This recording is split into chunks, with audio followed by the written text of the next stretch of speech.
Bonjour, alors aujourd'hui on va voir vite fait sous Blender comment on déplace facilement une caméra, enfin les différents modes de déplacement qui vont vous servir pour le rendu. Alors on va commencer par le plus simple, on se met par exemple en vue de dessus, en mode objet, et comme la caméra, oui vous êtes en mode objet, comme la caméra est un objet simple, on peut l'attraper et la déplacer. D'accord, ça c'est normal, habituel. On peut lui faire des rotations en X, Y, Z. D'accord. Donc et là vous voyez la caméra, en fait compte, vous avez la partie haute de la caméra qui est signalée par un triangle. La caméra est active parce que on voit que le triangle est plein. On peut effectivement avoir plusieurs caméras dans le même champ et on a la caméra active sélectionnée, signalée par le triangle plein, sinon il est vide. Donc enfin c'est pas le sujet. Donc vous pouvez la déplacer comme un objet et la faire tourner, même le rescaler si vous voulez, etc. Ça c'est une chose. Deuxième possibilité, ça va être de se mettre directement dans la vue caméra, donc en appuyant sur la touche 0 du pavé numérique, et là vous voyez qu'on en fait quand on est dedans, et ça correspond en fait quand cette vue là, quand on fait F12, ça correspond à la vue de rendu. Donc c'est pour ça que c'est intéressant de pouvoir la déplacer, de façon à pouvoir régler ce qu'on va avoir dans la vue de rendu. Donc je fais échappe pour sortir. Je vais quand même peut-être afficher le background. Et voilà. Donc là c'est pareil, on peut toujours faire un G et déplacer la caméra en bougeant votre souris. On peut faire clic droit pour valider. Pour annuler, je déplace et clic standard pour valider. Donc là le F12 va être bon. On peut faire une rotation en X, Y, Z en tapant X, Y au clavier ou Z dans l'autre sens. Donc vous pouvez faire vos changements de rotation aussi. Et vous pouvez zoomer, dézoomer, pas en faisant le S scale. Vous faites c'est un G, c'est un déplacement, vous faites G, Z, Z. 2 fois Z, et en bougeant la souris vous pouvez zoomer ou dézoomer. Donc le rendu va correspondre à celui de la caméra. Ok, bon, ça fonctionne, ça c'est la deuxième méthode. On va revenir en vue de dessus et vous voyez que votre caméra c'est carrément venu se coller à l'appareil, à mon ballon. Donc je me redéplace. La troisième fonctionnalité, le S est là pour le scale est là pour lui donner une dimension plus ou moins visible, on va dire. Il doit servir à autre chose, mais c'est pas le sujet non plus. Donc le déplacement toujours, on va essayer de rester concentré. Il y a une autre façon aussi de verrouiller la caméra sur un objet. C'est-à-dire que vous sélectionnez la caméra, vous faites Maj, vous sélectionnez l'objet sur lequel vous voulez que la caméra reste pointée, et vous faites CTRL T. Un track to constraint ici. Voilà.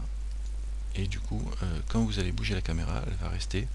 Alors là, bon, les deux sont sélectionnés, je resélectionne plus encore une fois que la caméra. Et vous voyez, la caméra, quand je la déplace, elle va rester pointée sur mon objet avec lequel je suis contraint. Je peux donc toujours pareil. On peut aussi déplacer l'objet, la caméra suit cet objet là. Alors ce que l'on fait souvent, c'est que pour pas être bloqué sur un seul objet, hein, c'est qu'on crée un empty, on fait un track to constraint sur cet empty et après on déplace l'empty de façon à positionner la caméra où on veut, ou la faire pointer plus loin, etc. C'est assez simple. Si je voulais faire pointer exactement ici la caméra de façon à voir le champ, il vaut mieux faire ça avec un empty et après déplacer mon empty à la bonne position, ce qui arrangerait bien ma vue. Donc le track to constraint, ok. Et encore autre chose au niveau des caméras. Donc je vais libérer ce tract. Alors Alt T pour clear track. Voilà. Alors j'ai pas fait clear track and keep transform, ce qui fait qu'elle a repris sa position qu'elle avait ici. Donc je fais un CTRL Z et je recommence. Alt T. Le Alt souvent annule les opérations qu'on a enclenchées. Click, track and keep. Voilà, c'est-à-dire que j'annule le track mais je garde la position, la transformation. Donc là, si je me mets en vue de caméra, on est bien pointé dans le bon sens. Autre chose dont je pourrais vous parler, c'est oui, la caméra, on peut la lier ici. Si je reviens en vue de dessus, par exemple, donc je vais la mettre là. Voilà, imaginons qu'elle pointe par là et pas du tout vers le ballon. Je peux venir ici, lock camera to view. Ça va faire une chose, c'est que la caméra va être dirigée par la vue, par ma vue. Alors là, la vue que j'ai ici, évidemment, ça n'a pas d'intérêt. Par contre, si on se met en vue de caméra, en appuyant sur 0, quand je bouge, je vais pouvoir bouger comme si je bougeais ma vue normale.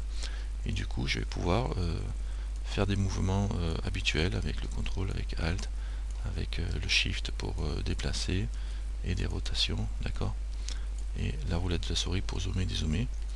Et si je me mets ici par exemple, voilà, bon, je vais mettre là et je vais tourner là comme ça, même comme ça, et hop, je bouge comme si j'étais en mode vue. Donc voilà, je me mets en vision ici avec la caméra et du coup ma caméra a suivi.